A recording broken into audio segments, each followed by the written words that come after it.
அந்த சம்பவத்தை நாம் பார்த்தோம். இந்த ஹதீஸ் 7 புத்தகத்தில் பதிவாக இருக்கின்றது என்ற விஷயங்களை பார்த்தோம். இந்த ஹதீசுகளில் சொல்லப்படக்கூடிய விஷயங்களை பார்க்கும் பொழுது, முதல் நபி ஸல்லல்லாஹு அலைஹி வஸல்லம், நீ தொழுகைக்காக எண்ணம் கொண்டால் நீ சிறந்த முறையில் வுது செய்து கொள் என்று நபி ஸல்லல்லாஹு அலைஹி வஸல்லம் கூறினார்கள். சிறந்த முறை மற்றும் முழுமையான வுது என்ற விஷயங்களை நாம் பார்க்கும் பொழுது, நாம் வகுப்பு 19 மற்றும் 22 என்னுடைய இந்த வகுப்பில் நாம் பார்த்திருப்போம். 22வது வகுப்பு அல்லது 19 வகுப்பிலும் 22வது வகுப்பிலும் இதை பற்றி நாம் பார்த்திருப்போம். நாம் இன்ஷா அல்லாஹ் அதை பார்த்துக் கொள்ளலாம். அதற்கு பிறகு நபி ஸல்லல்லாஹு அலைஹி வஸல்லம் இங்கு கூறினார்கள், நீங்கள் வுது செய்த பிறகு கிப்லாவை முன்னோக்கி இருங்கள். இதுவும் கிப்லாவை முன்னோக்கக்கூடிய விஷயங்கள். கிப்லாவை முன்னோக்கி நிற்பது என்பது இது நிபந்தனைகள் நாம் பார்த்திருப்போம். தொழுகையிலுடைய நிபந்தனைகள், கண்டிஷன் ஆஃப் ஸலாத்ல இது இருக்கின்றது விஷயங்களை பார்த்தோம். இதையும் நாம அதற்கு பிறகு தொடர்ச்சியில் நாம அதை பார்த்துக் கொள்ளலாம். எப்பொழுது பொதுவாக நாம் பார்ப்போம், நாம் கிப்லாவை முன்னோக்கி தான் இருக்க வேண்டும். கிப்லாவை முன்னோக்காமல் தொழுது விட்டோம் என்றால் அந்த தொழுகை ஏற்றுக்கொள்ளப்படாது. எப்பொழுது எந்தெந்த நேரத்தில் தொழுகை அந்த கிப்லாவை அந்த விடக்கூடிய விதி விலகும் என்று பார்க்கும் பொழுது அதையும் நாம் அறிந்தோம். கிட்டத்தட்ட 3 அல்லது 4 நிலையில அது அந்த விதி விலக்கு ஏற்படும். ஒன்று, மனிதன் கிபிலாவை நோக்க முடியாது, கிபிலாவின் பக்கம் திரும்ப முடியாத நிலையில் இருக்கும் பொழுது. ஒன்று, எடுத்துக்காட்டாக நாம் இதற்கு முன்னால் கூறினோம், எடுத்துக்காட்டாக ஒருவன் கிபிலாவுக்கு எதிர்மறையில் அவன் கட்டி போட்ட நிலையில் இருக்கின்றான், அவனால் கிபிலாவை திரும்ப முடியாது என்று இருக்கும் பொழுது. அதே போல பெட்டில் இருக்கும் பொழுது அவன் படுக்க நிலையில் இருக்கின்றான், அவனால கிபிலாவை திரும்ப முடியாது இருக்கும் பொழுது அந்த நேரத்திலும் அவன் எந்த நிலையில் இருக்கின்றானோ அதை தொழுது கொள்ளலாம். இது விதிவிலக்கு ஏற்படும். அப்போ முதல் விஷயம், முடியாத பட்சத்துல மனிதனால முடியாது, அவன் அந்த சக்தி இழந்து விட்டான் என்றால் அல்லாஹு தஆலா அந்த நிபந்தனை அவன் மீது விதி விலக்குகின்றான். லா யுகல்லிஃபுல்லாஹு நஃப்ஸன் இல்லா உஸ்ஸஹா. மனிதனுக்கு எவ்வளவு முடியுமோ அவனுடைய சக்திக்கு அப்பாற்பட்டதாக அல்லாஹு தஆலா அவனுக்கு பொறுப்பை கொடுப்பதில்லை. இரண்டாவது, அதை போல நாம் பார்த்தோம், நிபந்தனை இந்த கிபிலாவுடைய விதிவிலக்கு ஏற்படும் என்றால் பயம், அச்சம் ஏற்படக்கூடிய இந்த நாட்கள் அல்ல காலத்தில் அவன் கிபிலாவை முன்னோக்கி நின்றால் அவன் எதிரியுடைய தாக்குதலோ அவனுக்கு ஏதாவது ஒரு பாதிப்பு ஏற்படும் என்று வரும் பொழுது அவன் கிபிலாவை முன்னோக்காமல் எந்த திசையில் இருந்தாலும் தொழுது கொள்வதும் இதுவும் நாம் பார்த்தோம். அதே போல மூன்றாவது நிலையை பார்க்கும் பொழுது, மனிதன் பயணத்தில் இருக்கின்றான். பயணத்தில் இருக்கும் பொழுது ஷேக் உத்தைமீன் ரஹிமஹுல்லாஹ் அவர்கள் கூறுகின்றார்கள், குறிப்பாக நஃபிலான தொழுகையில மட்டும்தான் பயணத்துல எந்த திசையில தொழுது கொள்ளலாம் என்று. ஏன்னா நபி ஸல்லல்லாஹு அலைஹி வஸல்லம் நஃபிலான தொழுகையில் தான் அவர்கள் ஒட்டகத்தில் உட்கார்ந்து, கால்நடையில் உட்கார்ந்து கொண்டு அவர்கள் தொழுக ஆரம்பிப்பார்கள். அந்த கால்நடை இங்கும் அங்கும் என்று சென்று கொண்டிருக்கும், கிபிலாவுடைய நிலை இருக்காது. அதனால நபி ஸல்லல்லாஹு அலைஹி வஸல்லம் நஃபிலான தொழுகையில் செய்தார்கள், நாம் நஃபிலான தொழுகையில் செய்வோம் என்று இங்கு சொல்லப்பட்டது. நம்முடைய இது குறிப்பாக சவுதியாக்களில் நாம் பார்க்கும் பொழுது அங்கு பஸ்ஸுகள் போகின்றது, மற்ற கார்கள், தன்னுடைய தனிப்பட்ட கார் இருக்கும், அவன் இறங்கி நிப்பாட்டி அவன் தொழக்கூடிய நிலைமை ஏற்படும் பரதான தொழுகையில். ஆனால் நாம் வாழக்கூடிய இந்த இந்தியாவில் பார்க்கும் பொழுது பொது வாகனத்தில் நாம் செல்லும் பொழுது இந்த இப்படிப்பட்ட வாய்ப்பு நமக்கு கிடைக்காது. எதுவரை என்றால் நாம் ஒரு தொழுகையை விடக்கூடிய நிலைமையும் ஏற்படும். அப்படிப்பட்ட நிலையில் நாம் எங்கு இருக்கின்றோமோ, எந்த இடத்தில் நாம் உட்கார்ந்து கொண்டிருக்கின்றோமோ அதே இடத்தில் இருந்தவாறு நாம் கிபிலாவை முன்னோக்கினாலும் சரி, இல்லை என்றாலும் சரி, நாம் அங்கு தொழுது கொள்ளலாம். இன்ஷா அல்லாஹ் அது ஏற்றுக்கொள்ளப்படும். ஏனென்றால் மனிதன் அவனால கிபிலாவை திரும்ப முடியாது. வாகனம் சென்று கொண்டிருக்கக்கூடிய திசை ஒன்று, கிபிலாவுடைய ஒரு திசை ஒன்று இருக்கும் பொழுது அப்படிப்பட்ட நிலையிலும் விதிவிலக்கு இன்ஷா அல்லாஹ் ஏற்படும். இதையும் நாம் அறிந்து கொள்ளலாம். மூன்றாவது விஷயம், நபி ஸல்லல்லாஹு அலைஹி வஸல்லம் கூறினார்கள், நீங்கள் கிபிலாவை முன்னால் நின்று கொண்டு நீங்கள் தக்பீர் அல்லாஹு அக்பர் என்று கூறுங்கள். இங்கு அல்லாஹு அக்பர் என்று கூறும்போது நாம் பொதுவாகவே நீயத்தை பற்றி நாம் பார்த்திருப்போம். நீயத் என்பது அன்புக்குரியவர்களே நம் மனசால் எண்ணக்கூடிய எண்ணத்திற்கு தான் சொல்லப்படுவது நீயா, எண்ணம், இன்டென்ஷன். அது நம்முடைய உள்ளத்திலிருந்து வரக்கூடியது, நாவால் முழங்கக்கூடிய விஷயம் கிடையாது. ஆக திரும்பவும் நாம் கூறுகின்றேன், நாம் தொழுகையில் இருக்கும் பொழுது 2 ரக்காத்து ஃபஜருடைய தொழுகையை தொழுகின்றேன் என கிபிலாவை முன்னோக்கி என்ற விஷயங்கள் நாம் சொல்வது என்பது இது உலமாக்கள் இதை பித்அத் மற்றும் மார்க்கத்தில் புதிதானது என்று கூறுகின்றார்கள். மாறாக நிய்யத் என்பது முழங்கக்கூடிய வாயால் சொல்லக்கூடிய விஷயம் கிடையாது, மனதால் எண்ணக்கூடியதான் இது நிய்யத் என்று சொல்லப்படும். ஆக இதையும் நினைவு கொண்டு மக்கள் அறியாதவர்கள் அவர்கள் செய்கின்றார் என்று அவர்களுக்கு நல்ல முறையில் நாம் பக்குவமாக எடுத்துரைக்க வேண்டும். இதை நாம் கவனத்துடன் எல்லா விஷயத்திலும் நிய்யத் என்பது எண்ணம்.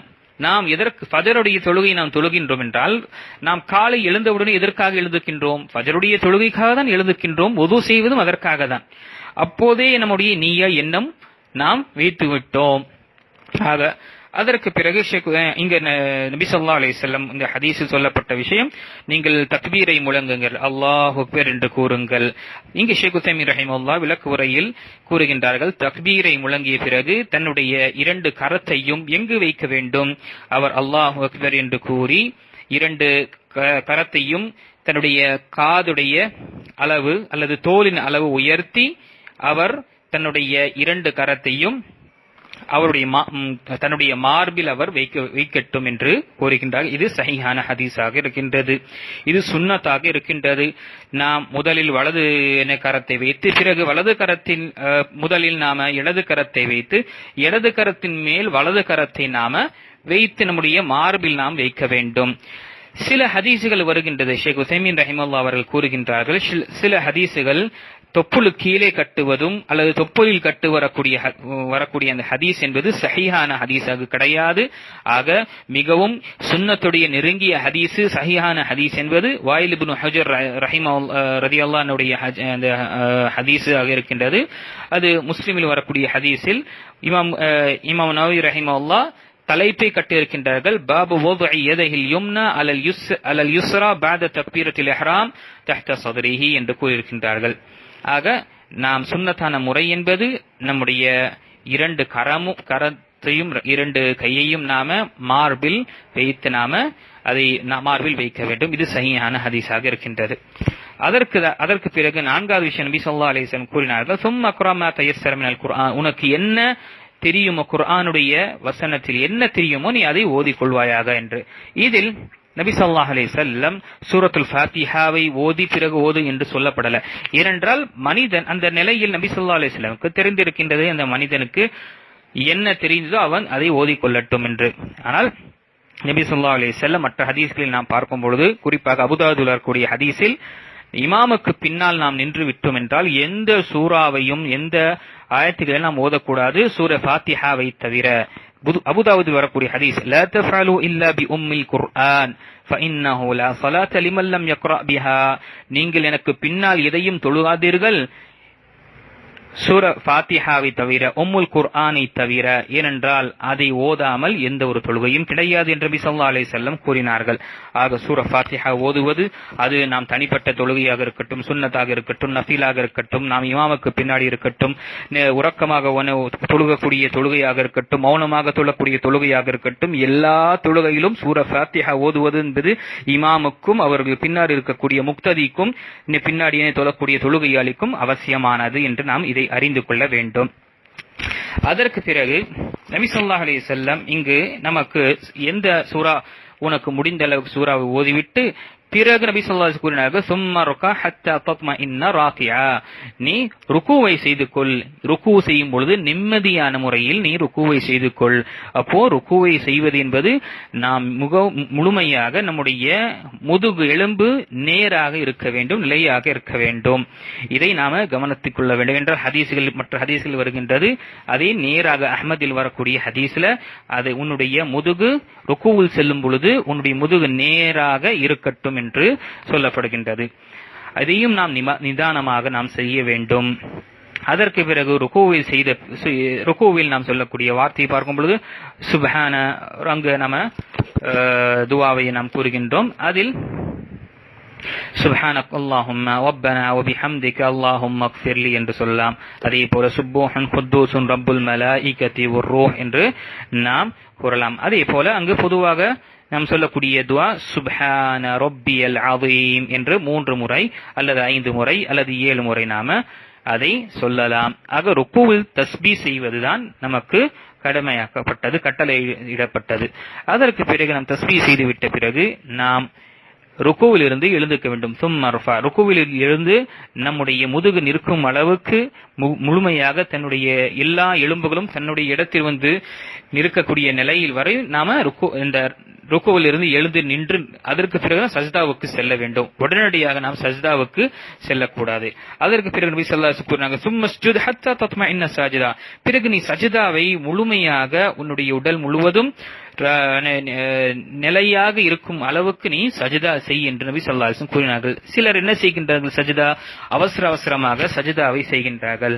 அவசரமாக சஜிதா செய்வதும் ருக்கு செய்வது என்பது இது நபி ஸல்லல்லாஹு அலைஹி வஸல்லம் மிகவும் கண்டித்தார்கள். எதுவரை என்றால், இப்படி செய்யக்கூடியவன் திருடன், மிக மோசமான திருடன் என்று நபி ஸல்லல்லாஹு அலைஹி வஸல்லம் கூறினார்கள்.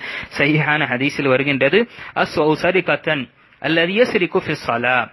நபிகள் நாயகம் ஸல்லல்லாஹு அலைஹி வஸல்லம் கூறினார்கள், திருடிலே மிக மோசமான திருட்டு என்பது தொழுகையில் திருடக்கூடியது. சஹாபாக்கள் கேட்டார்கள், தொழுகையிலும் யாரும் திருடுகின்றார்களா என்று அல்லாஹ்வுடைய தூதரே என்று கேட்கும் பொழுது, ஆம், அவன் சரியான முறையில் ருக்குவும் செய்வதில்லை, சஜ்தாவும் சரியான முறையில் செய்வதில்லை. எப்படி மற்ற அறிவிப்பில் வருகின்றது, அவன் ஒரு காகம் அல்லது பறவை எப்படி கொத்தி தன்னுடைய தீனியை எடுத்துக் கொள்கின்றதோ அதே போல அவன் செய்கின்றான். அவசரமாக எந்த ஒரு நிலையில்லாமல் அமைதியான அவனுக்கு அவசரமாக செய்கின்றான். இது மிக மோசமான நிலை என்று நபி ஸல்லல்லாஹு அலைஹி வஸல்லம் கூறினார். ஆக ருக்கு, சுஜூத் மற்றும் கியாம் இது அனைத்துமே மிகவும் நாம் கவனத்துடன் மிகவும் நம்முடைய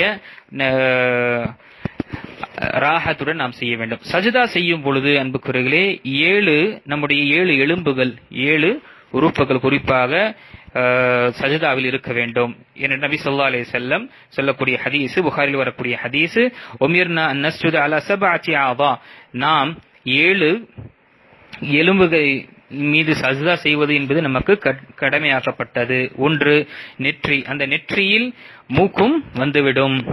இரண்டாவது நம்முடைய 2 கைகள், 2 முட்டி, 2 தன்னுடைய காலுடைய விரல்கள், இது அனைத்துமே கிபிலாவை முன்னோக்கி இருக்க வேண்டும், சஜ்தாவில் முழுமையாக இருக்க வேண்டும். அன்புக்குரியவர்களே, இதை நாம சில நேரத்தில் சஜ்தா செய்யும் பொழுது நெற்றியை சரியாக நாம பூமியில் வைக்காமல் நாம உயர்த்திய நிலையில் இருக்கும், அல்லது மூக்குடைய இந்த நுனியை படாமல் நாமும் செய்யக்கூடியவர்கள் இருப்போம். ஆக இதெல்லாம் தொழுகையில குறைகளை ஏற்படுத்தக்கூடியதாக இருக்கின்றது. சரியான முறையில் சஜ்தா செய்யாதவர்களாக ஆவார்கள். ஆக சஜ்தா செய்யும் பொழுதும் சரி, இதையெல்லாம் நாம் நினைவு கொள்ள வேண்டும். அதற்கு பிறகு சஜ்தா செய்த பிறகு எழுந்து உட்கார்ந்து அமைதியாக நாம் உட்கார வேண்டும். அவசரமாக 2வது சஜ்தாவுக்கு செல்லக்கூடாது. என்று நபி ஸல்லல்லாஹு அலைஹி வஸல்லம் கூறினார்கள், தும்மர்ஃபா ஹத்தா தத்மஇன்ன ஜாலிசன், பிறகு சஜ்தாவை எழுந்து உட்காரு, எதுவரை என்றால் நீ முழுமையாக உட்கார்ந்து கொள்வாயாக என்று கூறினார்கள். பிறகு திரும்பவும் சஜ்தாவுக்கு செல். அதே போல இந்த அனைத்துமே எப்படி ஒரு ரக்காத்தில் செய்தாயோ அது அனைத்துமே நீ எல்லா தொழுகை முழுவதிலும் ஒவ்வொரு ரக்காத்திலும் செய்து கொள்ள என்று நபி ஸல்லல்லாஹு அலைஹி வஸல்லம் கட்டளையிட்டார்கள். ஆக நம்முடைய தொழுகை அன்புக்குரியவர்களே, நபிகள் நாயகம் ஸல்லல்லாஹு அலைஹி வஸல்லம் காட்டி தந்த பிரகாரம் இருக்க வேண்டும். இங்க நபி ஸல்லல்லாஹு அலைஹி வஸல்லம் சரியான முறையில் தொழாதவனுக்கு கற்றுக் கொடுத்தார்கள் இந்த ஹதீஸ். அப்போ நாம் இந்த நபி ஸல்லல்லாஹு அலைஹி வஸல்லம் காட்டி தந்த முறையில் நாம் தொழுது இருக்கின்றோம், நம்முடைய தொழுகை இருக்கின்றது என்றால் அல்லாஹ்வுக்கு நாம் நன்றி செலுத்த வேண்டும்.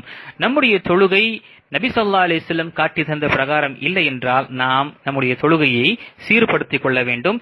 ஏனென்றால் இந்த ஹதீஸ் யாருக்காக சொல்லப்பட்டது? தொழுகையை சரியாக தொழாதவனை பற்றி இங்கு சொல்லப்படுகின்றது. நபி ஸல்லல்லாஹு அலைஹி வஸல்லம் அவரை சுட்டி அவரை நசீஹாவும் மற்றவரை உபதேசம் செய்கின்றார்கள். அப்போ ஒவ்வொருவரும் தவறு செய்யக்கூடியவர் இந்த ஹதீஸை படித்துவிட்டு எனக்காக தான் நபி ஸல்லல்லாஹு அலைஹி வஸல்லம் கூறுகின்றார்கள் போல அதை நாம் எடுத்துக்கொண்டு நம்முடைய தொழுகையை நாம் சீர்படுத்திக் கொள்ள வேண்டும். ஆக அன்புக்குரியவர்களே, நாம் இதனுடைய விளக்கங்களை நாம் இதற்கு முன்னாலும் நாம் பார்த்திருப்போம்.